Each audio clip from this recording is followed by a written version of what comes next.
Sekolah kita melayani siswa dengan kebutuhan beragam dan kemampuannya juga, kemudian menerapkan pembelajaran yang inklusif dan berdiferensiasi. Terus ada mengintegrasikan kompetensi abad 21, ada coding dan AI. Kemudian mewujudkan budaya sekolah aman, nyaman, dan mendukung. Ini BSAN, kalau dulunya TPPK, sekarang diganti BSAN. Nah, apa itu Ibu? Nanti kita jadwalkan di September, Bapak Ibu akan kombel tentang BSAN. Ada target PM, mainnya sekolahnya fasil nggak PM, harga diri. Ya. Jadi pembelajaran bermaknanya itu ada yang berbasis riset, kolaborasi, dan adaptasi. Kemudian mendorong eksplorasi mendalam dan berpikir kritis, serta menghasilkan produk nyata dan solusi inovatif bagi semua siswa atau semua murid. Kenapa harus berpikir kritis? Bapak Ibu pernah nggak Bapak Ibu membayangkan siswa kelas 6 mengerjakan soal TKA yang kompleks? Kadang gurunya juga perlu berpikir 2-3 kali memecahkan soal tersebut. Ini apalagi dengan muridnya. Kumaha. Nah, oleh karena itu dimulai dari pembelajaran dari kelas berapa? Dari kelas 1. TKA, anak bisa berpikir kritis, nggak langsung ujuk-ujuk ada di kelas 6, tapi dari bawah dulu kita biasakan. Dari hasil literasi ini 71,4, kategorinya sih baik, tapi di beberapa hal perlu peningkatan, berpikir kritis, memahami teks, kemudian membuat produk dari hasil mereka membaca itu masih kurang. Terus ada kemampuan numerasi juga masih sangat kurang bagi Ibu.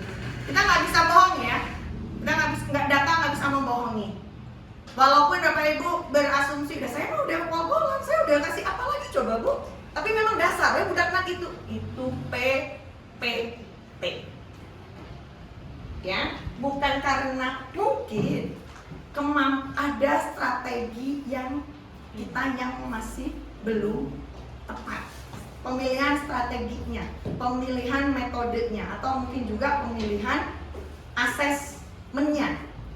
Nah, terus penalaran kritisnya kurang sekali. Penalaran kritisnya. Kegiatan leksam bedas hanya dioptimalkan di tim aja. Dari tahun 2025 banyak sekali sekolah yang memilih tidak mengikuti leksam bedas. Kenapa Bapak? Kenapa Bu? Berdampaknya hanya ke tim itu aja, belum ke seluruh murid. Terutama sekolah-sekolah swasta, ada orang kegiringan sekolah negerinya, bagaimana ya? Oke. Selanjutnya untuk BPL. BPL ini sudah berjalan bagus, sudah oke DPL-nya, tinggal kita spesifikasi sesuaikan dengan SKL aja, standar kompetensi lulusan. SKL dicapainya apakah oleh murid kelas 6? Tidak, dari kelas 1. Semua pembelajaran bermuara pada SKL. Jawara, jujur, adaptif, kemudian amanah, religius, berwawasan luas, dan aktif. Kita sudah sepakat ini.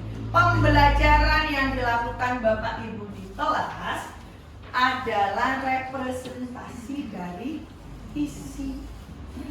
Jadi visi ini supaya hidup seyogyanya diterapkan di pembelajaran masing-masing. Oh, berarti BPL-nya hanya misalkan jujur. Oh, hanya ini aja, keimanan dan ketakwaan. Tidak, jujur kan ada di semua aspek BPL. Terwujudnya murid jawara yang inklusif, berkarakter, dan bahagia. Ini yang menjadi landasan Bapak Ibu menyusun pembelajaran. Jadi dari visi ada CP nih.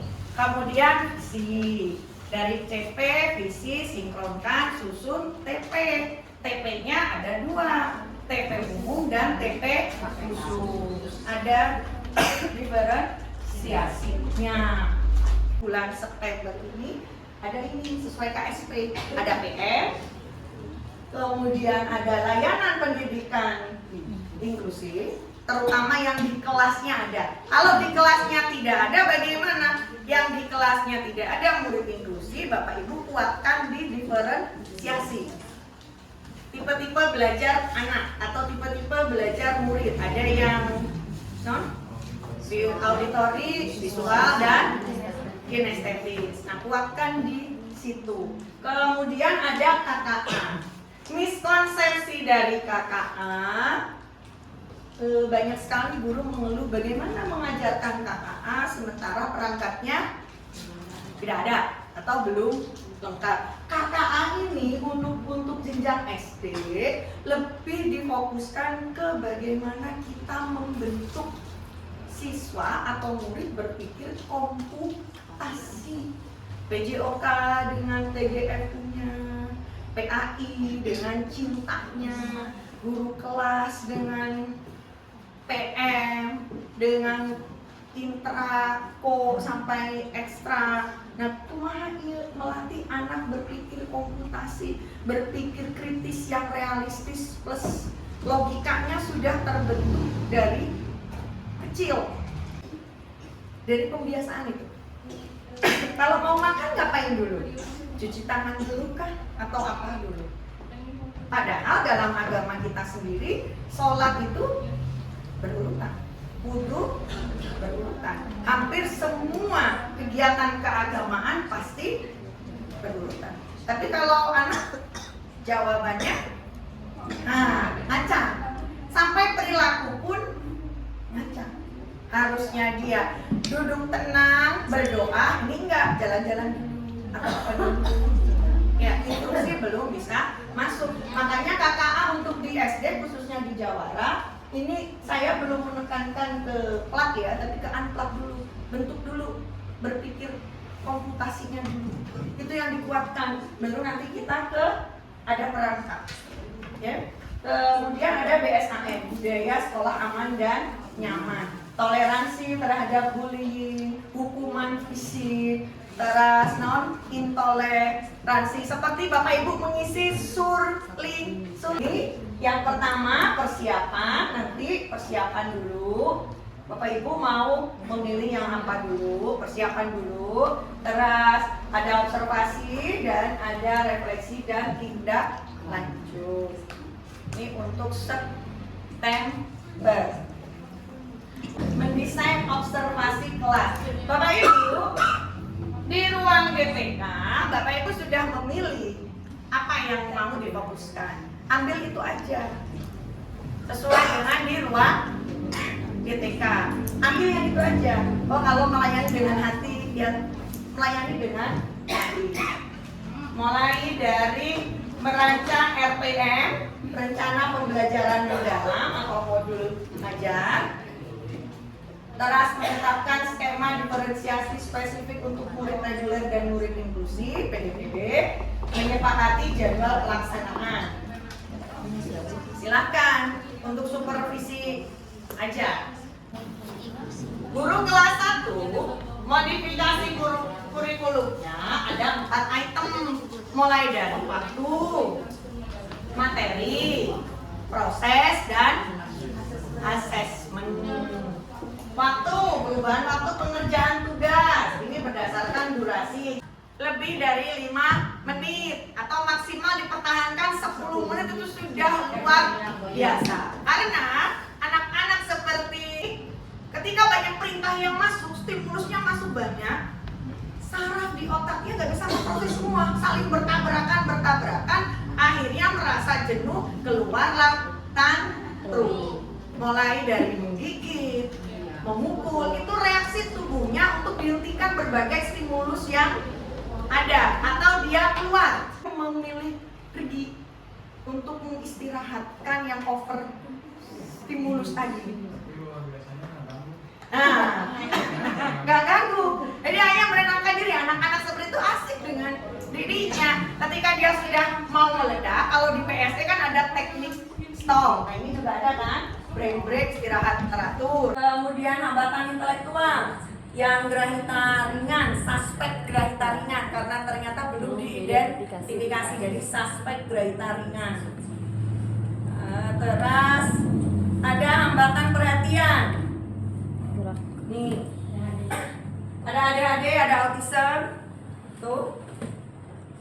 Terus ada hambatan sensorik motorik. Ini juga begitu. Menggunakan papan tulis, kalau nggak punya nggak apa-apa, tulisnya gede-gede nggak apa-apa. Dibalik, jadi posisi angka 2 teh nggak gini, tapi gini.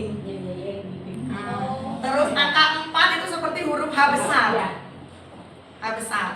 Nah, psikotes kemarin dia hanya mengerjakan lembar pertama, lembar kedua udah kacau.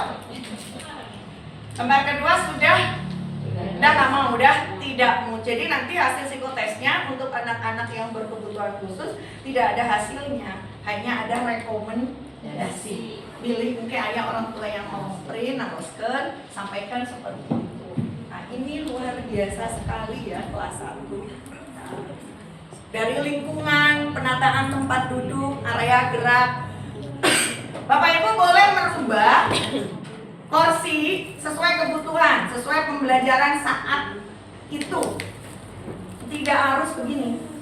Kalau dalam ruang, kalau di PJOK kan lebih bebas. Ya, tapi kalau di dalam ruang bisa diganti letter U, bisa diganti bulat, atau kalau memungkinkan kursinya mau di pinggir-pinggirin biar lesehan. Boleh banget, merdeka. Bapak Ibu tidak harus pakem begini, enggak, senyamannya Bapak Ibu dan senyamannya murid. Di proses pembelajarannya pun berbeda.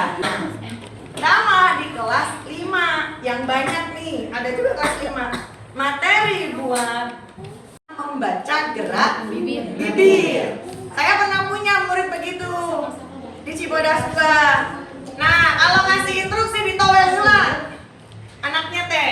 Tadi punten ya, ini mah hanya peragaan ya. Masih mending. Ini mah ngomongnya itu sudah belum beraturan ya. Jadi, kamu nulis. Nah, nanti baru anak teh gini. Apa? Mana? Ya. Baru ditunjukin dari sini sampai sini. Ya, Bu. Kita instruksi nulis seperti teman-teman pada umumnya yang ada di papan tulis. Masih gini. Kalau bisa. Pakai bahasa. Kenapa? Ya memang ada keunggulannya tidak di situ, Bapak Ibu. Daripada kita teriak-teriak emosi, capek, dudukin aja di sebelah orang. Instruksinya pelan-pelan. Ngasih instruksinya supaya kita juga tidak capek. Teriak-teriak capek. Oke. Nah ya, oke ya, kita lanjut ke berikutnya. Nah ini persiapan desain RPM. Ya, rencana pembelajaran mendalam. Ada mindful, ada meaningful, dan joyful. Ingat, joyful itu tidak nyanyi-nyanyi, tidak nari-nari. Ingat ya, ice breaking boleh tidak dilarang, tapi tidak over ice breaking. Selama tahun 2025 sampai 2026, PM yang joyful ini dengan tepuk-tepuk. Jadi anaknya belajar tepuk, hungkul. Kamu paham nggak? Contohnya gini, profil pelajar Pancasila. Kita lewat pendekatannya bagus, lewat lagu, oke, keren. Lewat tepuk-tepuk, keren. Tetapi kekurangan kita adalah setelah menyanyikan itu dan tepuk itu, belum kita jelaskan apa sih profil pelajar Pancasila. Sama dengan MBG. Dari awal kita menerima MBG, saya sudah menyampaikan ke Bapak Ibu, ketika anak makan, buat MBG ini sebagai pendidikan karakter. Mulai dari ngambilnya bergiliran, DPL masuk, kewargaan atau kolaborasi masuk. Kemudian bersyukurnya, berdoa dulu sebelum makan. tidak dibuang. Kalau nggak suka bawa pisting, bawa pulang. Kalau basi, seandainya punya ayam, punya kura, punya hewan peliharaan, bawa pulang kasihkan. Kalau nggak punya, weekend day ke SPPG. Tidak ada lagi makanan dibuang-buang. Itu juga pendidikan karakter ibu bapak. Kata siapa? Semuanya tidak bisa dikemas dalam pembelajaran. Tidak, ini bisa mindful, bisa meaningful, bisa joyful. Yang penting ibu bapak dalam ini, anak datang ke sekolah itu tidak dirugikan. Mengelola pembelajaran supaya bermakna buat anak. Kemudian lagi, miskonsepsi lagi, lingkungan belajar. Rata-rata mayoritas guru, lingkungan belajar itu kelasnya harus bagus, harus ber-AC, perangkatnya semua ada infokus, semua ada laptop, pokoknya semuanya harus wah. Tetapi dalam PM itu maksudnya lingkungan belajar adalah apa yang kita punya dikelola, dioptimalkan supaya menjadi nyaman. Kalau memang kita punya kelas nasak segini, kumaha cara ngelolana supaya si ruangan kelas ini nyaman buat murid belajar, buat anak. Nggak perlu ibu tambahan dari kelasnya, ditambah ke mana? Nah, lahannya segini. Nggak make sense kan? Kalau ibu sediain infokus, iya nggak bisa langsung, tapi secara bertahap, tidak bisa langsung punya semua. Nggak bisa bapak ibu, belum bisa begitu, harus bertahap. Ini RPM, lanjut. Akomodasi fisik dan sosial untuk 20 PDPD atau 20 peserta didik penyandang disabilitas. Dari dokumen PPI, ini belum kita susun, tapi bapak ibu paling tidak sudah punya catatan kumaha kondisi murid kita. Kemudian media taktil atau visual. Nah, yang pakai kacamata bisa ditempatkan di depan, atau kita print yang gede. Ada kan yang pakai kacamata sama yang low vision.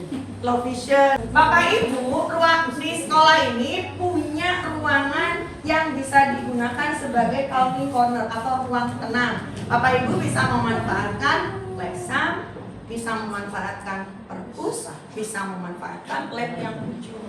Gunakan itu. Kalau misalkan di lexam ada yang berkegiatan, di ujung itu selalu kosong. Pakai di sana, tarik ke sana muridnya. Kalau memang perlu ruang tenang. Selanjutnya ada body system. Body system ini kita kenal sebagai tutor sebaya. Manfaatin tutor sebaya. Jadi dari teman-temannya yang sudah bisa memberikan atau membantu temannya yang belum bisa. Ini namanya body system. Kalau dulu kita sebutnya tutor sebaya. Dan selama saya jadi guru ini cukup bukan cukup ya, sangat worth it. Sangat worth it. Saya punya murid dulu di kelas 5 dari peringkat urutan 31 dari 65 murid itu di peringkat 31, tapi setelah menerapkan tutor sebaya dia bisa naik pesat menjadi peringkat 15. Semester 1 15, semester 2 langsung naik ke 10 besar. Dari teman-teman yang kita ciptakan, kita buat lingkungan yang kondusif buat murid yang lain supaya bisa saling mendukung. Ini juga pembentukan karakter, pendidikan karakter. Ada kolaborasi, gotong royong. Tadi cinta lingkungan, kalau di PAI ya cinta lingkungan. Nah, ini bisa. Kalau di PJOK ada teamwork, kerja tim. Ini luar biasa Bapak Ibu dampaknya. Kalau di fase A mungkin belum bisa, tapi di fase B khususnya mulai dari kelas 4, fase C 5 dan 6 sudah mulai bisa diterapkan. Ibu observasinya nanti saya sebagai kepala sekolah selain dokumen juga fokus di bukti, bukan asumsi. Nah, ini juga dibahas ya. Video yang Bapak Ibu upload itu luar biasa bagus, tapi rata-rata belum menunjukkan diferensiasi. Video yang Bapak Ibu buat yang sudah yang kemarin-kemarin diferensiasinya belum ada. Ini rata-rata. Ada yang sudah menunjukkan tapi belum konsisten, hanya di beberapa part saja. Nah, contohnya Bapak Ibu dengan memilih dimensi keteraturan kelas. Nah, berarti di situ yang Bapak Ibu tonjolkan, yang Bapak Ibu perlihatkan adalah bagaimana Bapak Ibu memanage kelas. Di situ. Kalau Bapak Ibu dengan yang apa itu yang penuh cinta. Nah, bagaimana Bapak Ibu membelajarkan atau memberikan cinta dalam pembelajaran, mengisi tangki cinta murid-murid selama proses pembelajaran. Jadi di situ fokus di dimensi yang Bapak Ibu pilih. Kalau Bapak Ibu memilih selain keteraturan kelas, disiplin positif. Nah, bagaimana Bapak Ibu membelajarkan disiplin positif? Contoh, mengingatkan kesepakatan kelas. Jika ada murid yang berperilaku belum sesuai kesepakatan, bagaimana? Berarti kalau disiplin positif menghindari yang namanya hukuman fisik. Hukuman fisik bukan hanya push up, sit up, lari keliling lapangan, bukan. Tapi hukuman fisik itu contoh menyuruh murid berdiri di depan kelas. Itu termasuk kategori hukuman fisik. Setelah saya pelajari di BSAN, ini berarti nggak boleh. Nah, ini ya Ibu Bapak ya, sesuaikan atau perlihatkan apa dimensi apa yang Bapak Ibu pilih. Kalau Bapak Ibu milihnya keteraturan kelas, tunjukkan Bapak Ibu mampu mengelola kelas pembelajaran saat itu. Jadi selain ada diferensiasi, disesuaikan juga dimensinya supaya nyambung. Ini perencanaannya bagus, modul ajarnya bagus, tapi praktiknya belum muncul. Saya pernah ditegur, Pak, nilai praktik mengajarnya kecil sekali di poin yang ini. Dipertanyakan. Saya jawab, Ibu, ini dimensinya, ini perencanaannya, tapi perilakunya yang belum muncul ini. Jadi praktik pembelajaran teh bukan cuman saya ngajar, OCP-nya ini, OTP-nya ini, bukan. Ada spesifikasi lagi, ada diferensiasi, ada dimensi yang Bapak Ibu pilih. Dikuatkannya di situ. Oke, kita lanjutkan. Nah, ini mengobservasi kompetensi abad 21 KKA. Apakah yang kelas 6 dan kelas 5 apakah harus mapel KAA untuk observasi? Tidak, tapi bagaimana kita bisa mengintegrasikan KKA, minimal berpikir komputasinya dulu. Kalau langsung pakai aplikasi, pakai Scratch, pakai apa, anak-anak minimal harus punya HP, minimal harus ada HP. Tapi karena nggak semua anak punya HP, ada HP-nya yang berbagi dengan orang tuanya, kita adaptif. Oke, berpikir komputasinya dulu. Bagaimana dalam PAI ada berpikir komputasinya? Seperti di PJOK ada TGFU. Nah, bagaimana kita sebagai guru mengkombinasikan, mengintegrasikan, ya, harus muncul. Berpikir kritisnya harus ada, harus muncul supaya anak terbiasa. Jadi ketika anak di kelas 6 mengerjakan atau berlatih soal TKA, aktivitas di otaknya tidak akan terlalu panas, prosesornya nggak langsung naik suhunya, tapi karena dia udah biasa. Selanjutnya ini memastikan ekosistem aman dan nyaman, hindari bullying atau intoleransi. Di dalam PAI tadi ya kita ada intoleransi. Nah, contohnya begini, waktu itu kasusnya, kamu agama ini ya? Nah, itu seharusnya tidak perlu dipertanyakan. Itu namanya tindakan intoleransi. Walaupun murid itu inginnya nanya aja, mengkonfirmasi, tapi setelah ditanya panjang buntutnya, nah itu sudah tidak perlu dipertanyakan. Suku, kamu suku ini ya? Itu juga tidak perlu.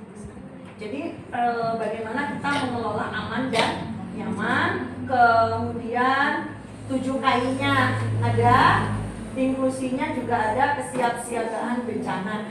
Dan nanti Bapak Ibu untuk yang ranah ini kemungkinan besar realisasinya adalah ada guru tamu. Sekolah kita akan memprogramkan guru tamu. Insya Allah semester 1 ini sasarannya adalah murid kelas 6 tentang bagaimana mempersiapkan diri menghadapi pubertas. Karena kelas genep mau lulus ke SMP. Bagaimana mereka melindungi diri mereka dari berbagai tantangan yang ada.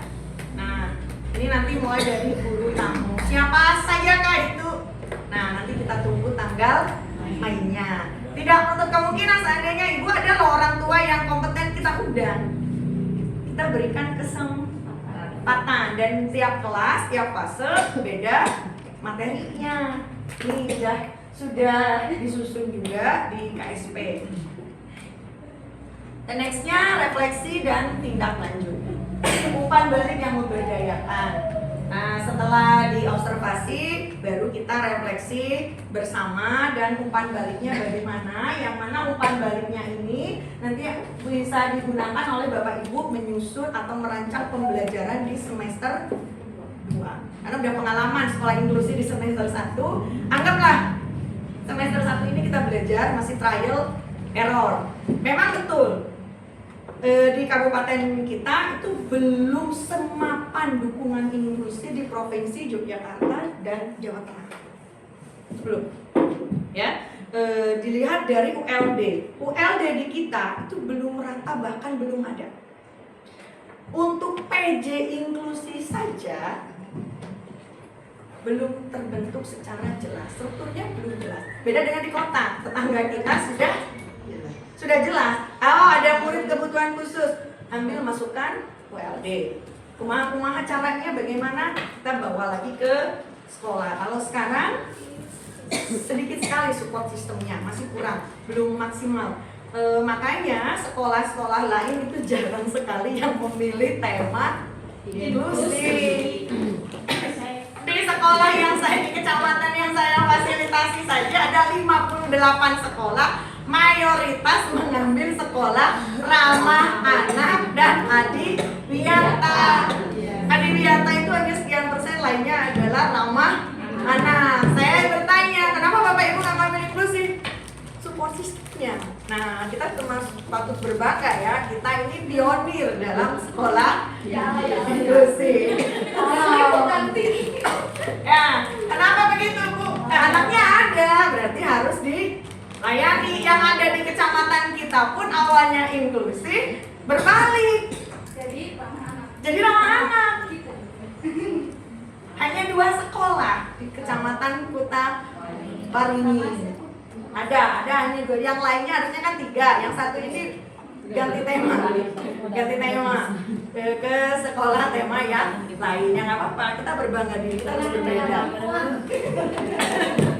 Nah, ini Bapak Ibu yang tadi saya sampaikan, apabila menemui tantangan tuh tidak disimpan sendiri. Ada ini jaringan solusi sinergi Pombel Jawa Barat. Contohnya salah satu nih, ASN, piketnya 1 hari. Nah, itu bisa dipakai sambil ngobrol, sambil nunggu jam. Maksudnya gini, ngobrol yang bermakna. Ngobrolnya, anak saya gini, murid saya gini. Nah, bisa saling memberikan solusi. Nah, mereview, osok mereview. Ya bagus berarti, sudah terhitung, sudah. Nanti yang fokusnya Bapak Ibu kerjakan, RPM jelas, teknik udah level 3 ya, teknik stop. Bagaimana tadi yang brain break, istirahat secara teratur, KKA. Mencatat ini interaksi nyata guru saat menenangkan murid inklusi. Ini ada jurnalnya, Bapak Ibu buat jurnal, khususnya sekolah-sekolah inklusi. Buat apa? Ini buat data ke orang tua. Jadi kita ketika menyampaikan tumbuh kembang murid tidak berdasarkan asumsi, tapi berdasarkan data dan fakta. Seperti yang disampaikan fasilitator saat workshop sekolah inklusi. Jadi punya jurnal. Apakah itu ditulis di HP dulu, baru dipindahkan, silakan tulis saja, tidak apa-apa. Teras. Iya betul. Nah, bertanya secara coaching, tantangan apa sih yang paling sulit atau yang belum mudah saat menerapkan body system hari ini? Bapak Ibu bisa merefleksi diri sendiri. Oh, body system hari ini worth it, berhasil karena materi pelajarannya mungkin pas mudah, jadi anak-anak bisa gitu. Tapi besoknya ketika TP-nya lebih kompleks, otomatis tantangannya berbeda. Nah, ini bisa ditulis buat jurnal, buat laporan Bapak Ibu saat menyampaikan rapot nanti, baik itu tengah semester maupun akhir semester. Atau Bapak Ibu perlu memanggil orang tua, mengundang orang tua. Jadi laporan dari GPAI bagaimana, laporan dari PJOK bagaimana, disajikan secara utuh ke orang tua. Nah, orang tua tidak walaupun belum bisa menerima 100%, paling tidak orang tua mengetahui bagaimana kondisi putra putrinya saat belajar di sekolah atau belajar di kelas. Yang ini tidak saya nilai, ini harus ada diferensiasinya. Ini yang kemarin sudahlah, biarlah kita tutup saja ya, kita akan move on, tutup. Nah, ini lini masanya Agustus hari ini kita sinkronisasi KSP dengan pembelajaran karena yang saya sampaikan itu ada di dalam KSP. Kemudian September Bapak Ibu mulai merancang serta observasi seperti biasa, sajikan di YouTube. Tidak mungkin membelah kepala sekolah menjadi 24 rombel, kemungkinannya sangat kecil sekali.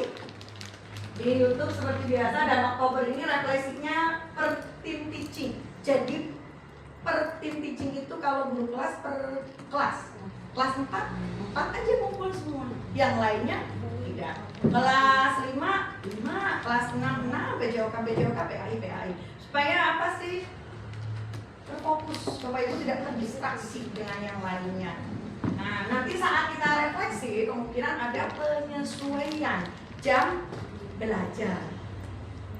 Terus refleksi ini bisa digunakan untuk dasar merancang pembelajaran semester 2. Apa yang sudah dilaksanakan, apa yang kurang untuk memperbaiki pembelajaran. Dan di November ini sudah fokus ke merancang asesmen. Kumaha caranya bikin asas untuk mereka, ya, untuk semua murid sesuai dengan karakteristik dan kebutuhannya, serta laporan hasil belajarnya. Apakah cukup dengan angka atau dengan deskripsi yang jelas? Untuk murid inklusif, Bapak Ibu belum bisa menggunakan deskripsi yang ada di aplikasi. Bapak Ibu buat satu khusus di file Word, deskripsinya. Kalau memang si aplikasinya itu belum bisa diganti, karena kan sudah ada tersetting ya, buat di file Word dan lampirkan laporan hasil perkembangannya. Laporkan, disinergikan dengan guru PAI dan guru PJOK. Harus bareng, nggak bisa guru kelas aja. Nah, supaya lulusan kita nanti jawara, the real jawara, ekosistemnya dibangun dulu. 1, profesional dan berkeadilan. Standar observasi yang transparan. Observasinya pakai apa Bu? Pakai form supervisi. Nanti ada penyesuaian. Nanti saya upload, silakan Bapak Ibu evaluasi dulu seperti biasa. Evaluasi tinggal dikonfirmasi. Kemudian ada suportif dan bertumbuh.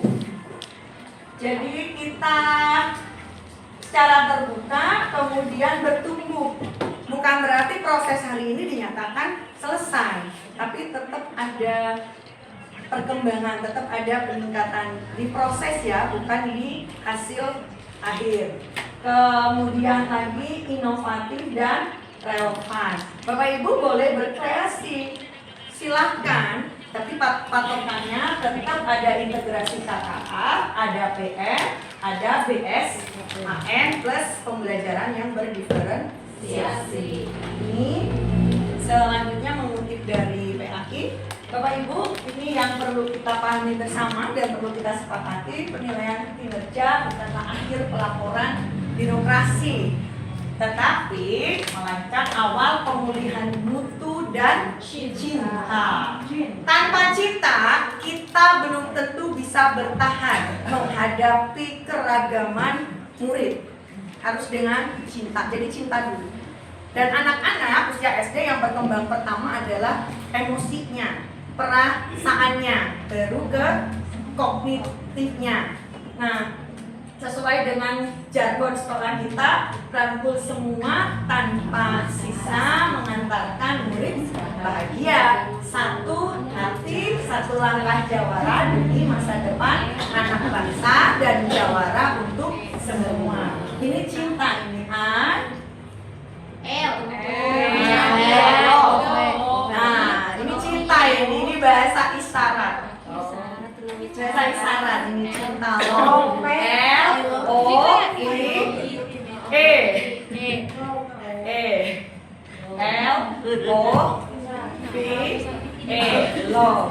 Cinta.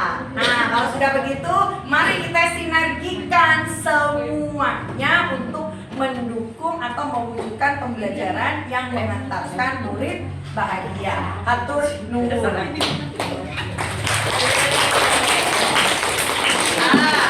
Ya. Jadi Bapak Ibu sudah paham ya siapa berbuat apa untuk supervisi. Nanti instrumennya itu akan disesuaikan. Saya sudah merancang instrumen bikin sendiri dibantu oleh AI, menggunakan AI macam-macam. Nanti ada khusus sendiri untuk sekolah inklusif. Instrumen supervisi yang biasanya kita pakai itu belum mampu mengukur secara holistik.